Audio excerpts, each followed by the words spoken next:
द्वितीय रैंक पूरे देश में आया है। आदरणीय वित्त मंत्री जी ने कल इसका अनाउंसमेंट किया था। माननीय मुख्यमंत्री जी ने इस पर यह कहा है कि प्रदेश आगे और मेहनत करते रहेगा। उत्तर प्रदेश में इंफ्रास्ट्रक्चर और इन्वेस्टमेंट और आगे हर सेक्टर के लिए एक स्कीम और योजना लागू की जाएगी। रोजगार प्रमोशन, स्किल्ड मैन पावर को रोजगार देना, बाहर से निवेश को अट्रैक्ट करना, ये फोकस रहेगा। तो इस पर प्रदेश सरकार कटिबद्ध है और जो कल ये अनाउंसमेंट हुआ है ये प्रदेश के लिए एक बिग बूस्ट है, प्रदेश के लिए एक जो है माइलस्टोन है और आगे भी प्रदेश दूसरे स्थान पर है, आगे प्रदेश अव्वल स्थान पर आएगा और आगे बढ़ेगा। गृह विभाग की सूचना के अनुसार कल तक 2,17,000 FIR दर्ज की गई हैं, 4,15,738 लोगों पर कार्रवाई की गई है, 70,892 वाहन सीज किए गए हैं, 75 करोड़ 24 लाख शमन शुल्क में जमा किया गया है, 4,35,000 वाहन लगाए गए हैं आवश्यक सेवाओं के लिए, 905 FIR EC एक्ट की दर्ज करके 1,222 लोगों को के विरुद्ध कार्रवाई करते हुए 436 गिरफ्तार कर दिए गए हैं, 2458 फेक न्यूज के मामले सामने आए हैं। कंटेनमेंट जोन की संख्या बढ़ी है, 18,380 कंटेनमेंट जोन बनाए गए हैं, 1,214 थानों में, 15,46,000 मकानों में और 89 लाख लोग इनमें निवासित हैं। कुल 45,275 लोग इन कंटेनमेंट जोन में पॉजिटिव पाए गए हैं और इंस्टीट्यूशनल क्वारंटाइन में 33,782 लोग अभी रह रहे हैं। इसके साथ साथ हम ये भी कहना चाहेंगे कि राजस्व विभाग अपना कार्य बाढ़ क्षेत्रों में जहां अब भी जल जमाव का है वहां अपना कार्य कर रहा है। आज की तारीख में 14 जनपदों में ही बाढ़ प्रभावित रह गए हैं। राहत आयुक्त बाढ़ के संबंध में अभी आपको ब्रीफ करेंगे। प्रदेश में जो बसों का संचालन है वो सुचारू रूप से किया जा रहा है और 9,70,000 यात्री कल 5900 बसों में जो है उन्होंने ट्रैवल किया है। हम ये भी बताना चाहेंगे कि जो इंटरनेशनल फ्लाइट्स हैं प्रदेश में लखनऊ और वाराणसी एयरपोर्ट्स पर और दिल्ली एयरपोर्ट्स पर उत्तर प्रदेश के पैसेंजर निरंतर आ रहे हैं और आज की स्थिति यह है कि जहां एक और मई में 3,425 लोग आए थे, वहीं जून में 16,431 लोग आए हैं, जुलाई में 47,372 लोग आए हैं, अगस्त में 45,525 लोग आए हैं और सितंबर में 1 तारीख से 5 सितंबर तक 5,846 पैसेंजर्स आए हैं। यानी विदेशों से उत्तर प्रदेश में अब हमारे ही अपने धरती के रहने वाले 1,18,599 लोग आ चुके हैं वंदे भारत मिशन के अंतर्गत और उनका पूरी तरह से मेडिकल जांच करके उनको जो भी क्वारंटाइन की सुविधा मेडिकल डिपार्टमेंट द्वारा निर्धारित की गई है वो की जा रही है। प्रदेश के जेलों में अस्थायी कारागार बनाकर जेलों को भी इन्फेक्शन से बचाया जा रहा है, जेल के इनमेट्स को इन्फेक्शन से बचाया जा रहा है और कोशिश ये की जा रही है कि वहाँ भी इन्फेक्शन का प्रभाव न्यूनतम रहे और जैसे ही कहीं जानकारी मिले तो तुरंत जो है जो मेडिकल उपचार है वो तुरंत उसको टेकअप किया जाए। पुनः मैं कहना चाहूँगा कि कल पूर्वान्ह में BRD मेडिकल कॉलेज के 300 शैय्या युक्त कोविड-19 के लेवल 3 चिकित्सालय का बाल चिकित्सा संस्थान का मुख्यमंत्री जी लोकार्पण करेंगे और कल ही शाम को लगभग 6 बजे किंग जॉर्ज चिकित्सा विश्वविद्यालय में 320 शैय्या युक्त कोविड चिकित्सालय का भी मुख्यमंत्री जी लोकार्पण कल करेंगे।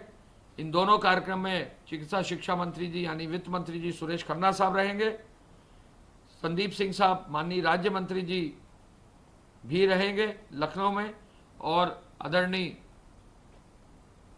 ब्रिजेश पाठक साहब माननीय मंत्री जी जिनका क्षेत्र है विधानसभा है, वो भी कल इस कार्यक्रम में उपस्थित रहेंगे। धन्यवाद। मैं अब रिक्वेस्ट करूंगा वित्त ACS हेल्थ साहब से कि वो अपने मेडिकल साइड के पूरा विवरण उपलब्ध कराएं।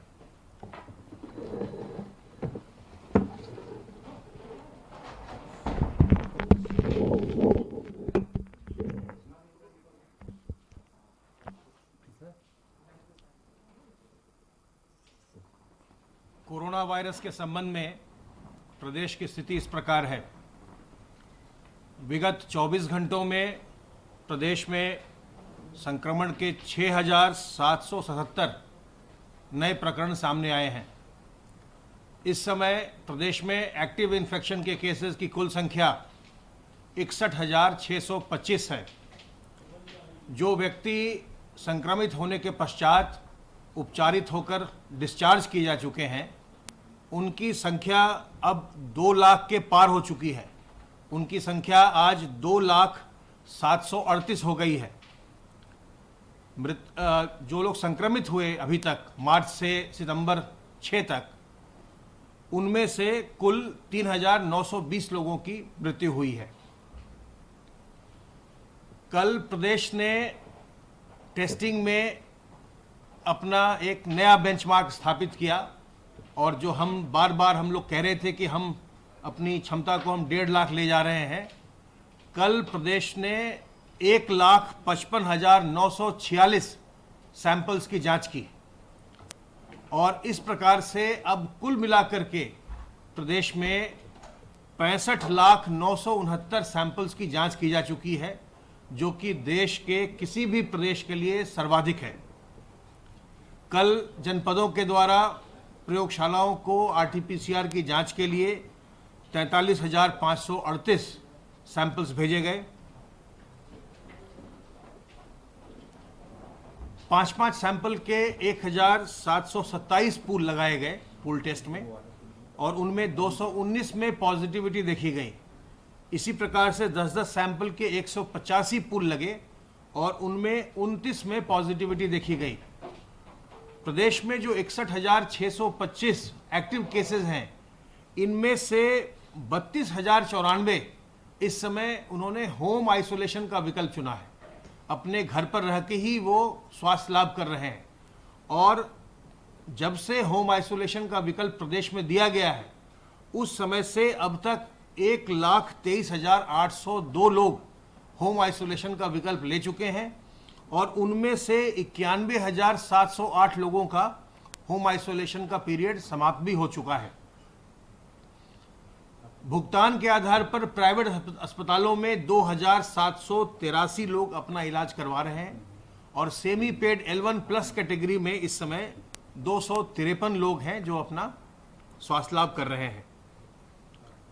सर्वेलेंस की गतिविधि के अंतर्गत 90,737 इलाकों में 3,22,488 टीम दिवस के माध्यम से 2,16,88,605 घरों को सर्वेलेंस की गतिविधि के अंतर्गत अब तक लिया गया है, जिसमें 10,84,59,258 लोग रहते हैं। मैं आपसे ये बार बार निवेदन करता हूं कि इस संक्रामक बीमारी की अभी कोई वैक्सीन नहीं है, और न ही इसकी कोई एक दवा है जिससे इसका इलाज होता हो। इसकी चिकित्सा लक्षणों के आधार पर की जाती है। इसलिए सबसे अच्छा तरीका है कि हम सावधान रहकर, सतर्क रहकर जो बचाव के तरीके हैं उनका उपयोग करके हम संक्रमण से बचे रहें, और इसके लिए बार बार अपने हाथ को साबुन पानी से साफ करते रहना, अपने मुंह और नाक को मास्क से या रुमाल से, गमछे से, दुपट्टे से ढककर रखना। जब भी हम सार्वजनिक स्थलों पर जाएं, जहां भी लोग बाग हैं, वहां पर अपने मुंह और नाक को ढककर रखें।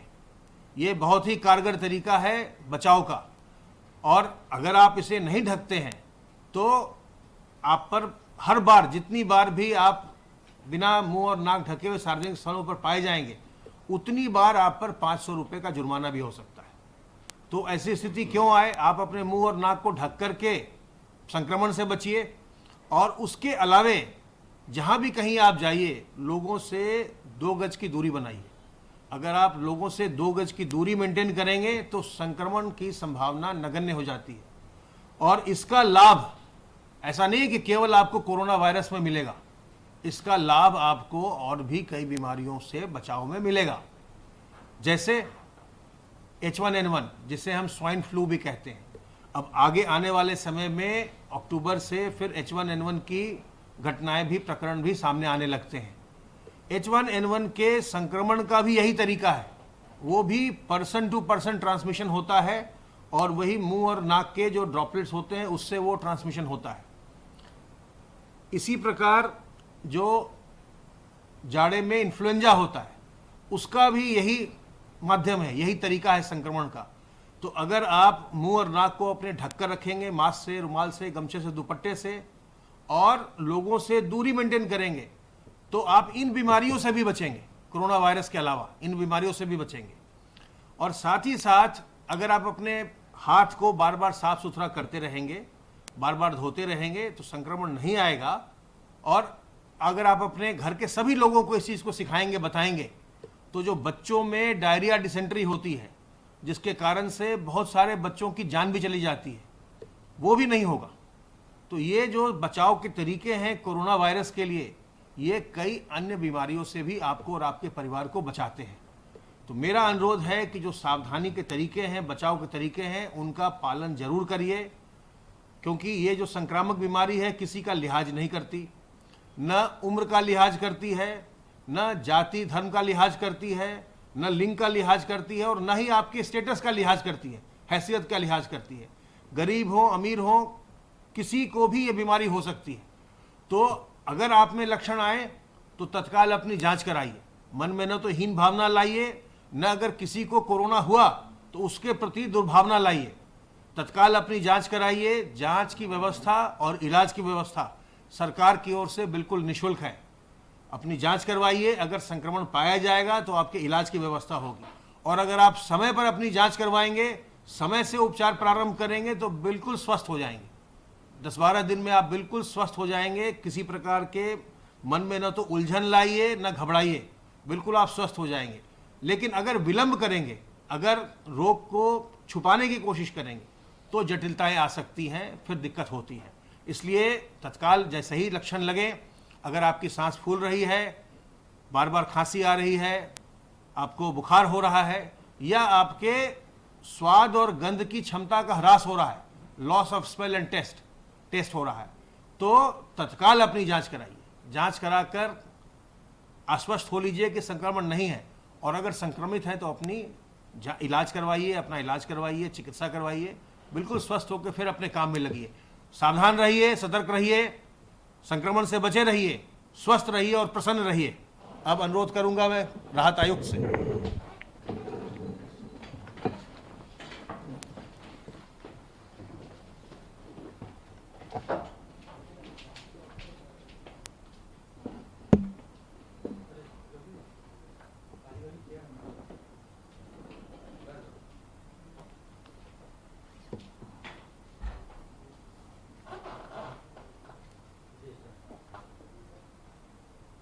नमस्कार।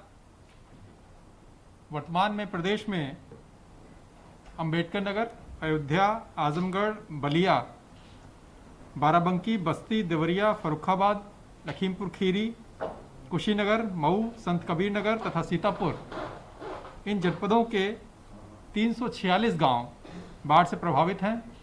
कल यह संख्या 407 थी। तो इस प्रकार 61 गांव की कमी आई है बाढ़ प्रभावित क्षेत्र होने में।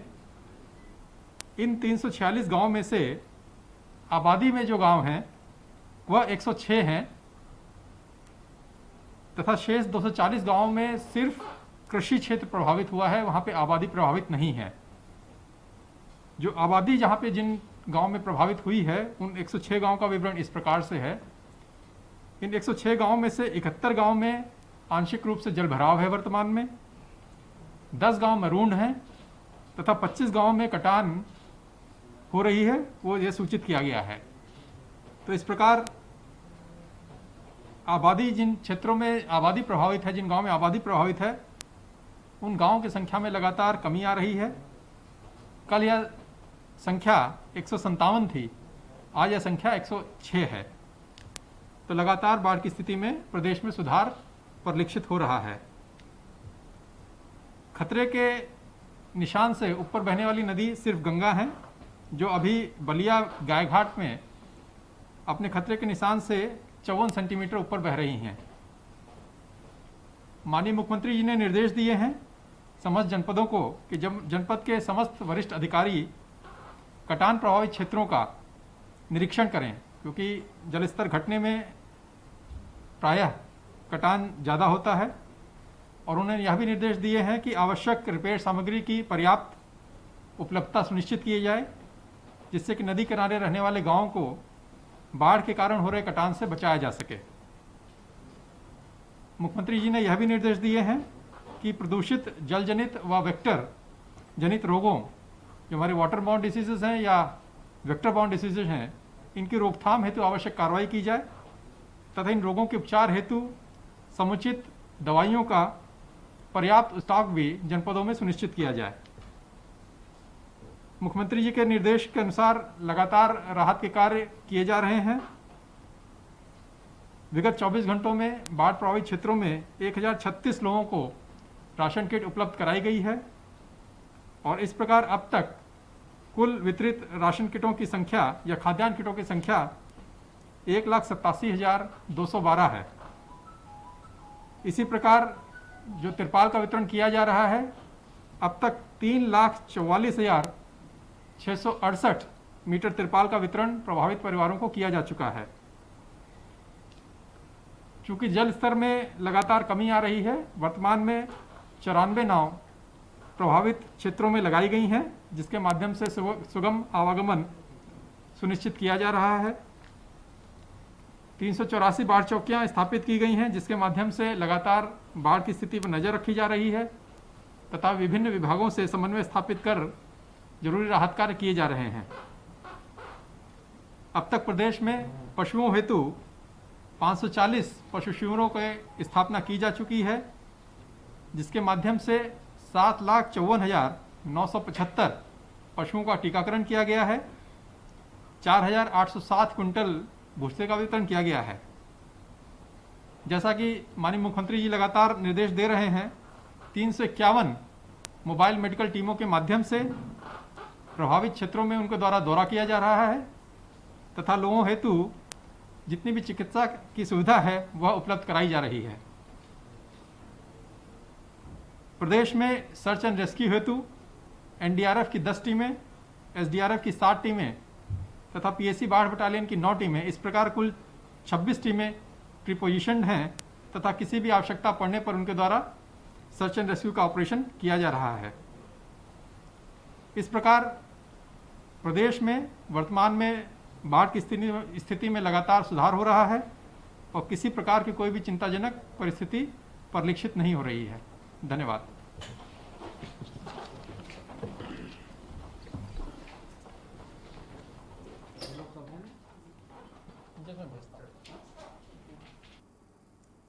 बुलेटिन फिलहाल के लिए